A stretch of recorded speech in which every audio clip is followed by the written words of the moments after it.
자, 저희 전화 주셔서 감사하고요. 또 다음 전화 또 이어서 받아보도록 하겠습니다. 여보세요? 여보세요? 네, 안녕하세요. 네. 예, 오늘은 남성분들이 오늘 네. 전화를 많이 주시네요. 네, 예. 많이 주세요. 자, 우리 아버님 연세가 혹시 어떻게 되실까요? 63세요. 63세요. 예. 무릎이 안 좋으신 거죠?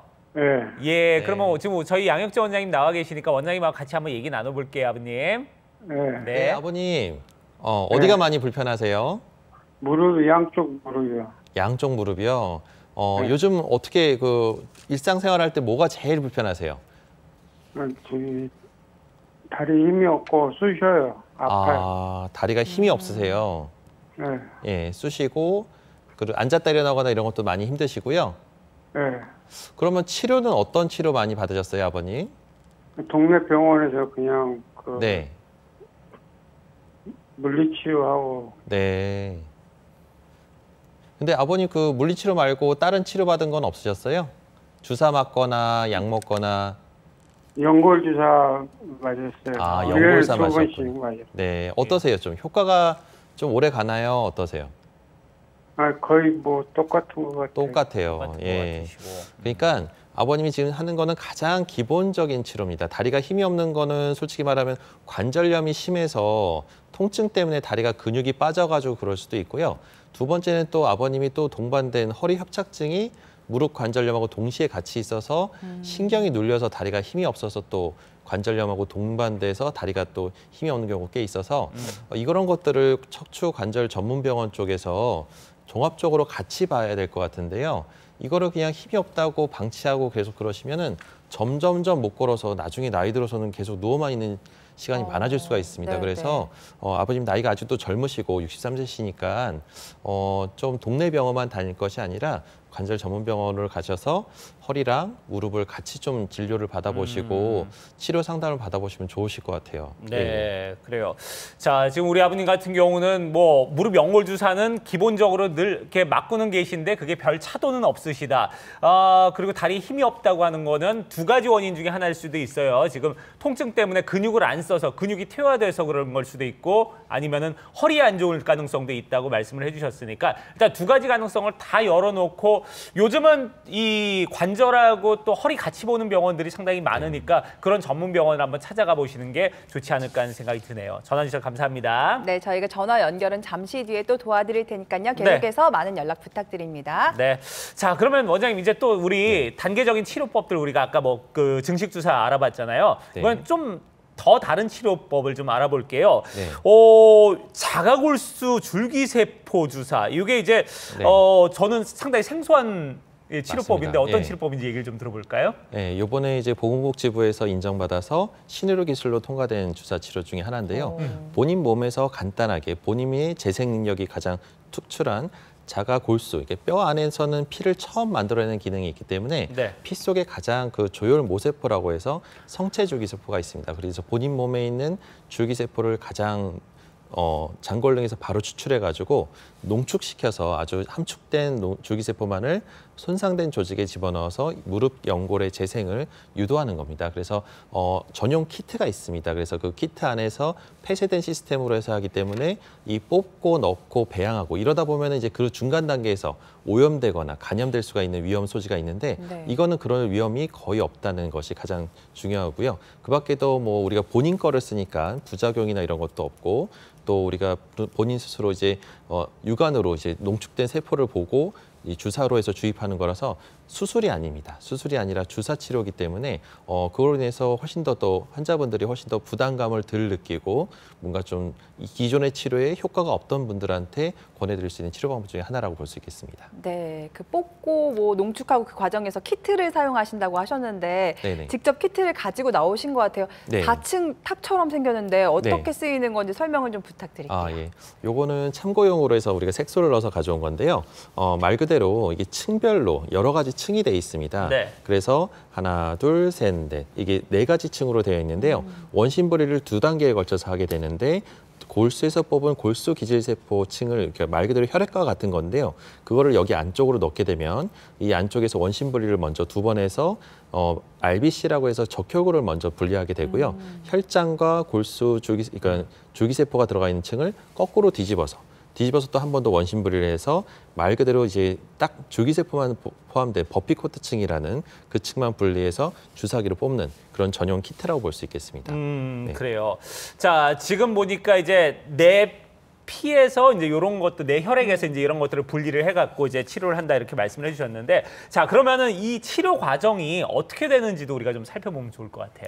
네, 그래서 이거는 당일날 바로 치료받고 가실 수 있는, 그러니까 통원으로 할 수 있는 치료도 되고요. 뭐 필요하신 분들은 이제 하루 입원해서 하시는 분들이 있는데, 말 그대로 이제 우리가 엎드린 상태에서 주사 바늘을 통해서 마취한 상태에서 주사 바늘로 하기 때문에 마치 헌혈하듯이, 그러니까 너무 무서워할 수 있는데 골수를 채취한다는 것 자체가 약간 굵은 주사기로 해서 뽑는 겁니다. 그래서 특별한 통증이나 이런 걸 못 느끼고요. 추출한 그 키트를 이제 원심 분리를 1차 원심 분리와 2차 원심 분리를 통해서 말 그대로 줄기세포 성장 인자를 분리하게 돼서 최종적으로 한 15분에서 20분 안에 이 추출된 결과물이 나옵니다. 그래서 그거를 무릎 안에다가 주사를 통해서 주입하고 나오는 거죠. 그래서 생각보다 시간도 짧고요. 당일날 바로 치료를 받고 갈 수 있어서 환자분들 입장에서는 훨씬 더 부담이 덜하고 일상생활이나 이런 것들이 바로 복귀가 가능하기 때문에 통증이나 이런 것들이 훨씬 덜해서 환자의 호응이 조금 더 높은 치료 방법 중에 하나라고 볼 수 있겠습니다. 네.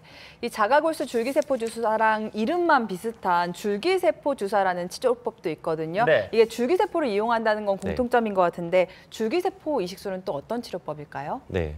요즘에 또 이제 원래 요번에 신의료 기술 통과된 본인 줄기세포를 추출하는 거는 이제 비교적 초기 관절염일 때 쓰는 방법이긴 한데 요번에 나온 이 치료 방법은 이제 본인 게 아닙니다. 신생아의 탯줄에서 뽑은 그 줄기세포를 이용해서 하게 되는 줄기세포 이식 수술입니다. 그래서 이거는 말 그대로 아까처럼 주사 치료가 아니라 손상된 연골, 움푹 파인 연골에다가 줄기세포 주사를 주입을 해서 이거는 본인 몸에서 뽑은 게 아니라 그 줄기세포를 사서 그 한 앰플을 사서 시술을 통해서 직접 주입을 하게 되고요. 그 주입한 연골이 이 과정을 통해서 왼쪽 아래 사진을 보게 되면 연골 분할을 유도해서 결과적으로 하얗게 기존의 연골은 재생이 안 된다고 했는데 이 성체 줄기세포를 이식함으로 통해서 연골의 결손을 채워 넣을 수 있는 새로운 치료 방법 중에 하나라고 볼 수 있겠습니다. 네. 자, 그러면 이런 치료 방법을 통해서 실제로 이제 환자들이 이제 치료를 받았을 때 그 회복이 좀 어떤 단계로 이렇게 쭉 회복이 돼가는지 그 과정을 좀 살펴보면 좋을 것 같아요. 네. 예. 좀 이해를 돕기 위해서 이제 그림을 보면 설명하면은 우리가 줄기세포가 이제 움푹 파이게 되면 저렇게 노랗게 왼쪽 끝 사진을 보게 되면 뼈가 드러난 사진을 볼 수 있습니다. 그래서 우리가 아까 아버님도 뼈와 맞닿는 느낌이 있다라고 아까 전화 상담하셨는데 아마 저렇게 하얀 연골이 이제 연골이 벗겨지면서 뼈가 드러난 겁니다. 그래서 저런 부분이 서로 맞닿기 시작하면 뼈끼리 맞닿는 통증을 유발할 수가 있거든요. 근데 거기다가 직접적으로 줄기세포를 도포하고 채워 넣게 되면 마치 딱지가 것처럼 커버가 되고요. 그게 1년 지나서 완전히 연골로 하얗게 돼서 기존 연골보다도 더 하얗게 완전히 재생된 소견을 볼 수가 있어서 이런 과정을 통해서 이제는 관절염도 더 이상 불치병이 아니라 줄기세포를 통해서 연골을 재생시켜서 더 진행되지 않게 초기에 오시면 이렇게 완벽하게 막는 여러 가지 치료 방법들이 있습니다. 네. 원장님께서 이렇게 줄기세포 이식술에 대해서 잘 설명을 해주셨지만 아직도 이름이 비슷해서 난 좀 혼동된다 하시는 시청자분들이 계실 것 같아요. 저희가 친절하게 이 줄기세포 주사와 줄기세포 이식술 좀 비교를 해보도록 하겠습니다. 두 치료법에 어떤 차이점이 있을까요? 네, 표를 보면서 좀 간단하게 설명드리도록 하겠습니다. 그러니까 줄기세포가 자꾸 여러 가지가 많이 나오다 보니까 헷갈릴 수가 있는데 말 그대로 주사는 이번에 신의료기술로 통과되면서 본인 자가골수, 본인 거를 뽑아서 줄기세포 주사를 놓게 되는 겁니다. 그래서 전용 키트를 이용하게 되고요. 당일날 30분 이내 짧은 시술을 통해서 주사를 맞고 나가시는 겁니다. 그래서 당일 치료가 가능하시고 일상생활에 바로 복귀가 가능해서 내 몸에서 추출한 거라서 부작용이나 이런 것도 걱정 안 하셔도 되고요. 그런 여러 가지 장점이 있는데 이제 본인 걸 쓰는 게 아니라 신생아 탯줄에서 뽑은 줄기세포를 사서 그 앰플을 저희가 전문 의약품으로 한 앰플씩 팔게 되는데 그 앰플을 사서 시술할 때 이식하는 시술이 있습니다. 말 그대로 시술인데요. 이거는 이제 관절염이 조금 더 진행된 우리가 이제 줄기세포 주사는 비교적 초기에 2기에서 3기 정도의 관절염일 때 가능한데 이제 이런 줄기세포 이식 수술은 3기에서 초기 단계의 사기 정도의 그런 조금 더 진행된 소견의 관절염일 때 사용하게 됩니다. 그래서 시술 시간은 30분에서 1시간 내로 조금 더 길고요. 하지만 근본적으로 이게 줄기세포 주사는 효과가 없으신 분도 있거든요. 병변이 너무 심하신 분들은. 근데 줄기세포 이식 수술은 손상이 아주 심하신 분들도 근본적으로 연골을 재생시킬 수 있기 때문에 좀 더 지속 효과나 거의 반영구적으로 재생을 유도할 수 있기 때문에 좀 더 효과가 오래 간다 보시면 될 것 같고요. 입원 기간은 보통 1박 2일에서 2박 3일, 그리고 조금 길게 입원하면 3박 4일 정도. 근데 이제 한 번의 시술로 이제 확실하게 연골을 재생시키겠다는 장점이 있습니다. 그래서 이제 검증된 기성 약제를 써서 장점은 아무래도 근데 줄기세포 이식 수술이다 보니까 한 앰플당 줄기세포가 들어가 있는 양이 일정하게 이제 3억에서 5억 세포 정도의 성체 줄기세포가 있기 때문에 치료 효과가 확실히 있다고 볼 수 있고요. 본인 거를 뽑아서 쓰는 줄기세포 주사는 얼마나 들어있을지를 감당하기가 좀 힘들고 본인 줄기세포의 능력이 얼마나 뛰어날지를 해봐야 알기 때문에 이 치료 효과에 대해서는 확실하게 검증된 게 없어서 몇 번을 해야 될지는 좀 사람마다 다 차이가 있을 수 있다는 게 또 차이점이라고 할 수 있겠습니다. 네. 그렇군요. 이 자가골수 줄기세포 주사 같은 경우에는 주사라고 해서 시청자분들 좀 가볍게 생각하실 수 있는데 전문 의료기관에서 받으시는 그렇죠. 걸 추천드리도록 하겠습니다. 예, 네. 그래요. 아마 이제 뭐 똑같은 치료법이라도 이제 얼마나 이제 임상 경험이 많은 그렇죠. 어떤 전문의들이 치료하느냐 이 부분에 따라 좀 달라지지 않을까 하는 생각이 드는데, 자, 그래서 또 이 치료를 받고서 많이 좋아진 분들 사례 몇 가지 좀 알아보면 좋을 것 같습니다. 자, 68세 여성분 퇴행성 관절염 때문에 고생을 많이 하셨던 분인데 이분이 이 치료를 받아서 많이 좋아졌다고요? 네, 맞습니다. 이게 어머님인데 60대 후반이셨지만 아주 활동도 많이 하시고, 그런데 이제 가만히 있어도 다리가 욱신하고 쑤시고 아프고, 그리고 아침에는 괜찮은데 조금 이제 잠깐만 걸어도 이제 처음 일어나려고 할 때가 통증이 심하신 거예요. 그래서 이게 관절염이 심한가? 그래서 연골사도 맞아보고 이것저것 다 해봤는데 효과가 없어서 좀 더 큰 병원에 가봤더니 갑자기 이제 인공관절 수술을 하자는 얘기를 해가지고 네. 나는 수술을 그렇게 생각하지 않는다. 난 수술할 정도로 생각하지 전혀 않는다. 왜냐하면 주변에서 뭐 인공관절 함부로 하는 게 아니고 너무 아프다라는 얘기 많이 들어서 갑작스럽게 인공관절밖에 없다는 얘기를 하니까 너무 싫어서 이제 뛰쳐나왔던 분 중에 한 분인데 네. 근데 불편하긴 하니까 이걸 치료는 해야겠고 근데 인공관절 하기는 싫고 그래서 엄청 고민을 많이 하면서 치료 방법을 찾아다녔던 어머니 중에 한 분입니다. 그래서 저희가 봤더니 다행히도 연골 상태가 인공관절 정도는 절대 아니셨고 네. 시술을 이제 권유해서 저희가 줄기세포 이식 수술을 권했고요. 시술을 하기 전에 내시경 사진을 보게 되면 왼쪽 사진을 보면 노란 부분이 이제 군데군데 털어나면서 연골이 조금 벗겨진 부분이 보입니다. 근데 이제 그런 소견들이 줄기세포를 이식하고 12개월이 지나서는 하얀 연골로 덮여지면서 비교적 연골도 잘 재생이 되고 지금은 그래도 인공관절에 대한 두려움을 떨쳐내고 지금은 잘 걷고 다니시는 분 중에 한 분입니다. 네, 이렇게 수술 없이도 퇴행성 관절염 좋아지신 분들 사례까지 만나봤습니다. 네. 저희가 이쯤에서 여러분들의 고민 전화 받아볼 텐데요. 방송이 끝나고 나면 전화 연결이 어렵다는 점 다시 한번 참고하시고 저희가 시청자 참여 방법 안내해 드리겠습니다.